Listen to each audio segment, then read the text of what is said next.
Alright, I'm gonna do another video immediately after this, that last one, because it cut out. To me, the FPS genre, after GoldenEye, has been going downhill.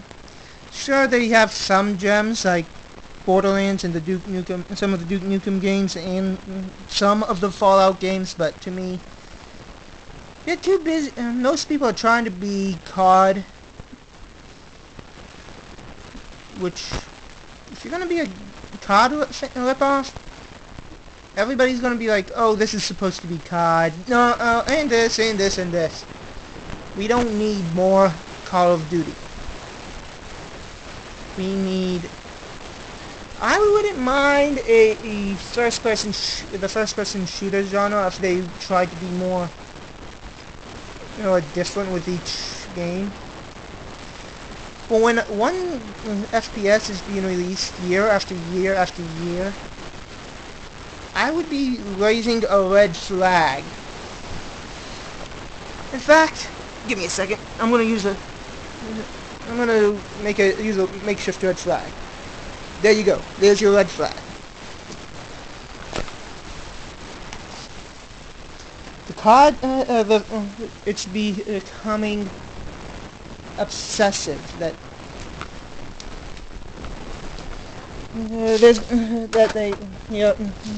becoming obsessive about the releases of the shooter genre,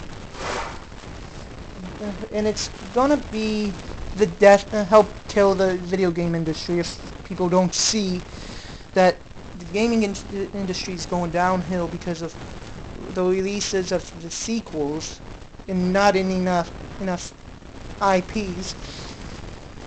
For example, the Maddens and the FIFAs and the Call of Duties. Don't know why I got sidetracked into that, but then again, that's one of the bad things about going without script. But I'm making sure you know that the COD games and the FPSs are going, and the sequels are going downhill. And before y'all say, well, that's what you get for liking Duke Nukem Forever. No, that's not the reason that it's going downhill. And besides that, if Duke Nukem Forever is that bad of a game, then wouldn't the franchises be... wouldn't Duke Nukem Forever have caused a crash?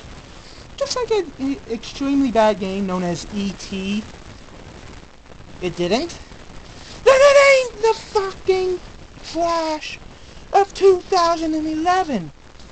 Because it didn't crash. So stop saying Duke Nukem Forever is the worst game ever. It's actually quite enjoyable if you don't say it's terrible just because it is, because you believe it.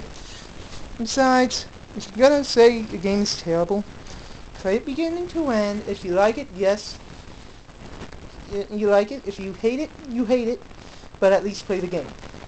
Stop jumping on the bandwagon and actually learn to enjoy games for entertainment value, not just because you're a fanboy or a fangirl and you just are the hipster that hates Duke Nukem Forever just because you want to hate it. And before you say I'm a hipster for hating Call of Duty because it's the hipster thing to do, no. Because I've actually played Call of Duty games. For example, Modern Warfare 2, and I actually hate the game. I hate you. So, but before you say play a game before you decide, like I said, I've played the games, and I hate the games I hate. You can hate the games you hate, but if I like a game you hate and you hate a game in my life, and vice versa, then we'll agree to disagree. Duke Nukem Forever is actually enjoyable over a Call of Duty Modern Warfare game. So if you don't like my opinion, go ahead, but my opinion still counts for myself. And this is the Meteor Dragoon.